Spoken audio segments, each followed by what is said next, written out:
Assalamualaikum warahmatullahi wabarakatuh. Halo anak-anak, bertemu lagi dengan Bu Neti. Kali ini kita akan belajar materi IPA tema 3 tentang gangguan pada organ pencernaan manusia. Langsung masuk ke materinya saja ya. Oke, masih ingat sistem pencernaan manusia, urutan dari pencernaan manusia? Kalau misalnya kalian makan tuh, kalau kalian makan itu kan masuk melalui mulut, dari mulut turun ke kerongkongan yang ada di leher itu, kemudian masuk ke lambung, dilanjutkan ke usus halus, usus besar, kemudian dikeluarkan di anus. Itu jangan lupa ya. Nah, itu kita harus selalu menjaga kesehatan organ pencernaan kita. Kenapa? Karena kalau terganggu, otomatis kita akan merasa tidak nyaman, sakit. Nah, yuk kita belajar apa saja gangguan-gangguan pencernaan yang bisa saja kita alami atau yang biasa dialami oleh manusia. Oke, ini sariawan. Yang pertama sariawan, kan yang di mulut. Sariawan pasti semua sudah pernah merasakan sariawan ya. Nah, ini luka di mulut karena kekurangan vitamin C. Nah, kekurangan vitamin C, jadi kalau misalnya kena sariawan tuh perih kayak gitu di bibir kayak gitu, kalian minum vitamin C, makan vitamin C, biasanya akan lebih cepat sembuh. Kemudian yang kedua ada mah. Ini biasanya banyak yang kena mah gini ya, jadinya perih, mual kayak gitu, disebabkan oleh pola makan yang tidak teratur, terlambat makan, dan juga stres. Nah, ini karena terkadang sudah makannya udah teratur, udah yang banyak, udah bersih, tapi kok mahnya kumat. Kenapa? Oh, ternyata apa? Banyak pikiran, banyak tugas-tugas sekolah, ada masalah, misalnya terus stres, rasanya kepalanya itu udah penuh kayak gitu. Nah, perutnya sakit, mahnya kumat. Nah, bisa jadi seperti itu. Nah, ini mah ini karena apa? Karena asam lambungnya naik. Gejalanya mual, merasa mual, muntah, perut melilit, kembung kayak gitu. Biasanya kalau Bu Neti kalau misalnya kumat mahnya itu, Bu Neti juga punya mah ya. Kalau misalnya kumat mahnya itu minum kunyit kayak gitu, minum kunyit yang direbus kayak gitu, udah nanti diminum 1 hari 2 hari kayak gitu sembuh. Karena mah ini nggak bisa langsung sembuh ya, minum obat langsung sembuh itu enggak, biasanya agak ada rentang waktunya, agak lama baru bisa sembuh. Dan karena Bu Neti memang kurang suka namanya minum obat-obat yang kimia kayak gitu, jadi lebih suka yang alami ya kayak gitu. Jadi kalau habis minum kunyit kayak gitu 1 hari gitu sembuh, memang nggak bisa langsung sembuh sih. Kemudian diare. Nah, ini sering banget ya, ini ada yang diare, terutama anak-anak. Ini ditandai dengan seringnya BAB, buang air besar, dengan feses cair yang disebabkan makanan tidak bersih. Nah, kalau kalian diare, coba diingat-ingat lagi makanan apa yang kalian konsumsi. Ini biasanya makanannya kurang bersih, jadinya mengakibatkan diare, perutnya sakit kayak gitu ya. Nah, biar diare kalau udah parah, misalnya sehari bisa 10 kali misalnya kayak gitu, apalagi kalau fesesnya itu cair, pupnya itu cair, nah itu cepat-cepat diperiksa ke dokter, karena kalau lama-kelamaan bisa menyebabkan dehidrasi, dan namanya dehidrasi ini berbahaya ya, bahkan bisa lemas, bahkan bisa mengakibatkan kematian. Nah, Bu, kalau misalnya rumah sakitnya tutup, rumah sakitnya jauh, gimana Bu? Nah, bisa dengan pertolongan pertama dengan membuat oralit. Biasanya di apotek-apotek itu sudah ada, atau misalnya kalian rumahnya jauh dari apotek kayak gitu, kalian bisa membuat sendiri dengan ramuan garam dan gula. Oral itu hanya garam dan gula kayak gitu. Bisa kalian belajar cari-cari informasi cara membuat oralit dan takarannya kayak gitu ya.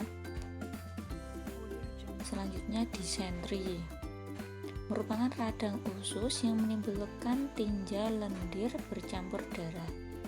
Penyakit ini menular dan disebabkan oleh infeksi bakteri yang dibawa oleh lalat. Nah, sekali lagi ini karena apa? Makanan yang tidak bersih. Kadang makanan bersih tapi apa? Piringnya kotor. Nah, misalnya dihinggapi lalat, padahal lalatnya habis dari kotoran sapi, nemplok di kotoran sapi, habis itu nemplok di makanan kalian malah cuma lalat kayak gitu, terus dimakan, perutnya sakit, berkelanjutan diare yang berkelanjutan, yang akhirnya apa? Pupnya itu ada darahnya. Kalau diare kan cuma biasa, nah ini sudah disentri, udah parah karena pupnya ini sudah keluar darah, tandanya udah parah dan harus segera dibawa ke dokter untuk mendapatkan perawatan yang lebih serius kayak gitu ya. Jadi hati-hati, misalnya ada makanan jatuh atau apa kayak gitu ya dibuang yang kotornya kayak gitu, jangan kok langsung dimakan gitu aja, berbahaya ya.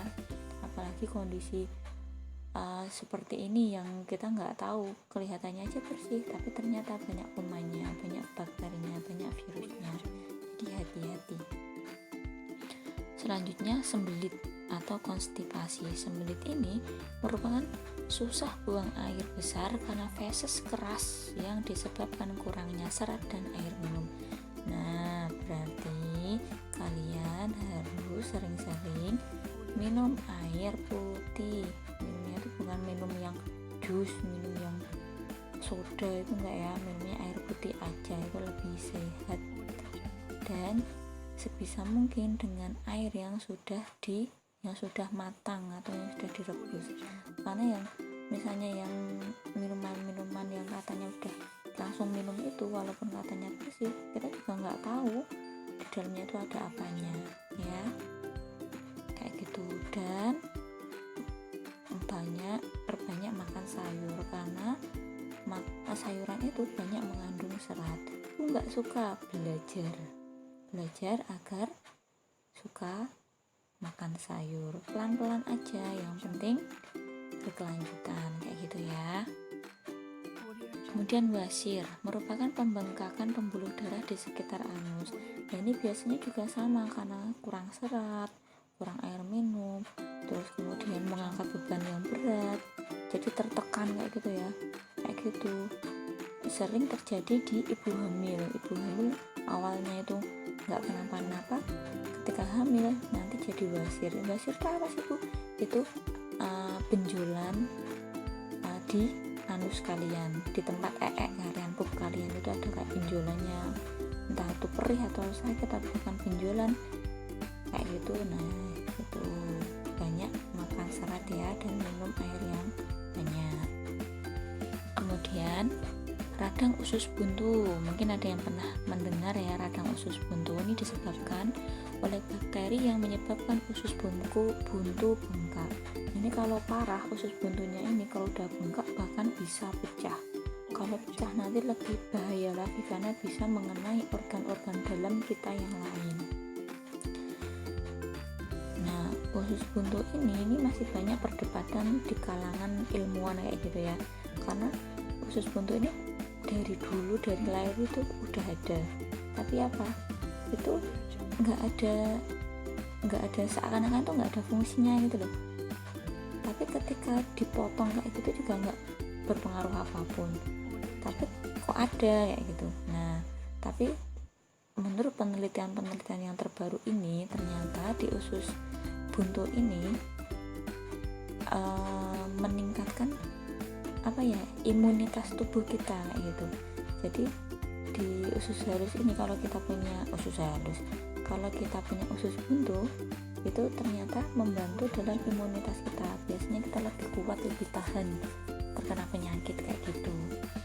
Walaupun kalau dipotong juga nggak terlalu begitu bermasalah kayak gitu ya. Selanjutnya kolik itu apa? Kolik itu nyeri pada perut yang disebabkan makanan tertentu, contohnya makan cabai ada dan lain-lain. Maksudnya gini, misalnya kalian makan sesuatu terus tiba-tiba perutnya sakit kayak gitu, tapi bukan karena makan itu kotor atau apa, itu enggak, tapi memang karena makanannya.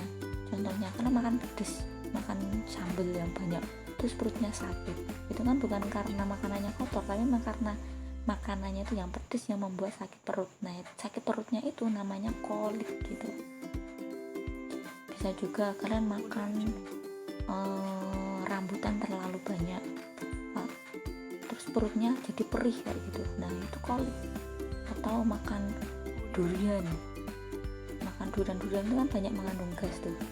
Nah, banyak makan durian habis itu perutnya sakit kayak kembung itu kolik. Nah, itu ya maksudnya kolik itu seperti itu. Kemudian ada namanya ulkus. Ulkus ini disebabkan adanya kerusakan pada selaput lendir. Nah, ini makanya kita harus banyak menjaga kebersihan makanan kita, menjaga kebersihan tangan, tubuh, mulut kita agar terhindar dari penyakit kayak gini ya. Oh ya, ini ada gambaran tentang usus buntu ya. Nih, usus buntu ini di sini. Jadi dia di pangkal usus besar. Jadi usus besar yang ini. Jadi cuma di yang kecil kayak gitu. Nah, ini di antara permulaan usus, kan usus halus. Nah, habis itu nyambung ke usus besarnya itu ada di ujungnya kayak gitu ya, di ujung usus besarnya yang dekat dengan usus halus. Jadi ada di rongga perut bawah sebelah kanannya, perut sebelah kanan bawah kayak gitu. Tuh, coba kalian pegang sendiri itu di situ ya, di perut sebelah kanan agak ke bawah. Nah, itu letak usus buntu. Selanjutnya, penyebab gangguan pencernaan. Nah, tadi udah belajar tentang gangguan pencernaannya, sekarang kita belajar tentang penyebab gangguannya. Kenapa sih, apa sih yang menyebabkan gangguan pencernaan? Nih, yang pertama makan yang tidak teratur. Kadang malah nggak makan. Nah, itu bisa menyebabkan sakit mah kayak gitu ya. Nanti kalau parah itu nanti ada level-levelnya ya. Kalau lebih parah lagi nanti bisa bahkan kalian ususnya itu luka, ususnya, lambungnya itu luka. Jadi bisa makan apa dikit yang sekiranya agak kasar kayak gitu bisa berdarah pupnya. Nah, jadi kalian harus benar-benar menjaga pola makan kalian. Jangan sampai lupa. Selanjutnya karena stres. Nah, stres ini bisa menyebabkan sakit perut. Bahkan ada beberapa kasus, tapi dia karena kasus psikologisnya, mentalnya. Kenapa? Misalnya dia tuh stres, atau misalnya dia tuh gugup mau tampil di lomba misalnya, atau mau tampil setoran hafalan kayak gitu. Padahal awalnya nggak kenapa-kenapa, tapi ketika pas mau setorannya itu pas mau tampil gitu, tiba-tiba perutnya sakit. Nah, ini karena stres. Jadi bukan karena sakit karena sakit ada masalah lain kayak gitu ya, bukan makanannya kayak gitu, bukan, tapi lebih karena stres kalian, psikologis kalian yang akhirnya menyebabkan perut kalian sakit. Nah, nanti kalau parah nanti harus pergi ke psikolog ya, karena nanti kalau berkelanjutan bahkan kalian nggak bisa makan. Ada namanya anoreksia. Nah, itu karena faktor psikologis yang dia kalau makan dia akan memuntahkannya kembali, jadi benar-benar nggak bisa makan. Ini faktor psikologis karena stres. Selanjutnya, makanannya kotor. Nah, jelas ya kalau makanannya kotor, tinggal lalat jatuh sreget gak karu-karuan kayak gitu tetap dimakan. Nah, itu kalau misalnya pula kan nggak ada makanan lain ya, misalnya nggak ada makanan lain, sisi makanan yang kotor itu dibuang, jangan yang kotor itu ikut dimakan ya, karena kalau sekali makanan itu jatuh, kuman-kuman itu udah ribuan yang menempel di kalian. Dibuang yang kotorannya, yang jatuhnya sisi yang mana itu dicuil kayak gitu ya, dibuang. Misalnya lagi nih, kalian lihat jambu atau lihat mangga yang lagi subur kayak itu, habis itu metik nggak dicuci langsung dicokot aja mau dimakan, habis itu sakit perut. Nah itu karena makanannya kotor, orang kan belum dicuci, masih dari tempat umum banyak debunya langsung dimakan. Nah akhirnya kan menyebabkan sakit perut. Selanjutnya menunda BAB. Jadi kalau kalian pengen pup, itu pup aja kayak gitu ya. Lah kan lagi di jalan ya, kalian berhenti cari tempat umum yang ada WC-nya kayak gitu ya. Jangan ditahan-tahan, nanti kalau keterusan malah bisa menjadi penyakit. Nah itu berlaku juga kalau misalnya kentut. Kalau kentut itu jangan ditahan-tahan, kalau ditahan nanti malah akhirnya jadi sakit. Tapi kalau kentut pun ya sesuai, menyesuaikan tempat dan kondisinya ya. Kok banyak orang malah kentut sembarangan, ya gak sopan namanya ya. Tuh, kalau misalnya pengen kentut ya kalian menyendiri ke tempat yang sepi kayak gitu, biar nggak ada yang terganggu.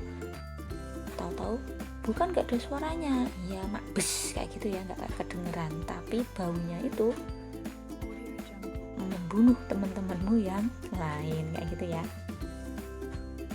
Selanjutnya kurang serat. Nah kurang serat, kurang banyak makan buah, kurang makan sayur, kurang minum, nah itu bisa menyebabkan sembelit. Bahkan kalau sembelitnya udah parah bisa menyebabkan basir.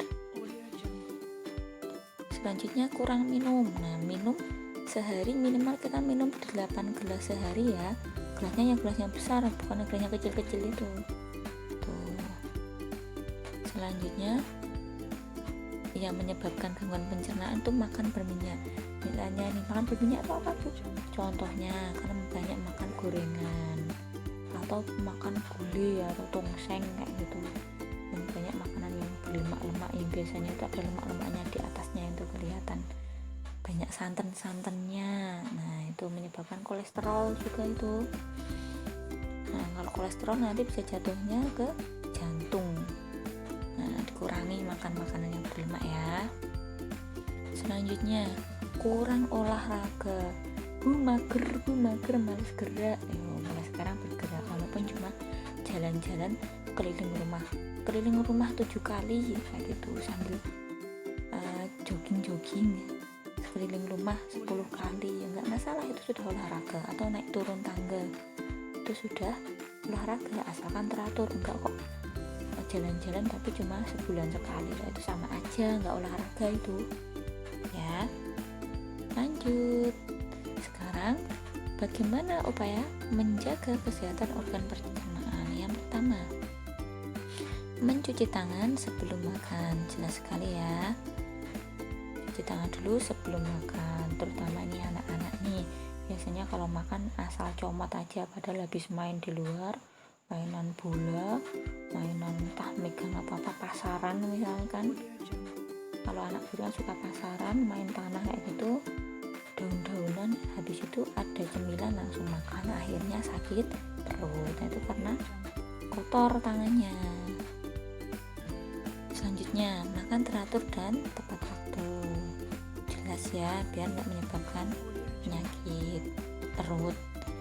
Menggosok gigi minimal 2 kali sehari, minimal ketika sesudah makan dan sebelum tidur.